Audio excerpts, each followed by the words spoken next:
I will come back. It's a simple tip. Like if you already finished course, by this time you might have aware of all these things, but this is for beginners specifically.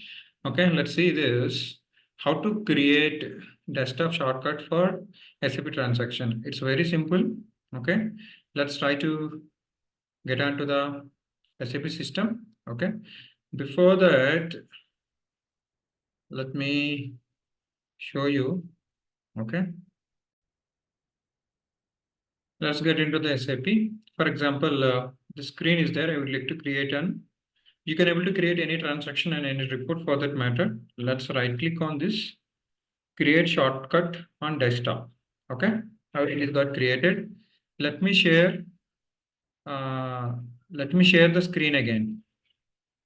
Okay, let's try to share the desktop. Now you can able to see the list of sales order shortcut which is got created. Before that, what you can able to do is just log off from the current session to check this. Okay, so this is stopped. Let's go to the desktop again. Okay, just click on this. Okay, it is asking this one message. You can able to select description, or else if you have multiple systems, otherwise not required. So so this is the password I am supposed to enter. Okay, let's say okay. So now I think you can able to view the message. Do you want to continue? Yes. Okay, it will be opened in few seconds.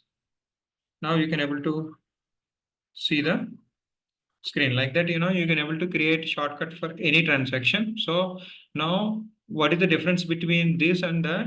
Shortcut means you need not log in one step, and after that you have to get into the required path.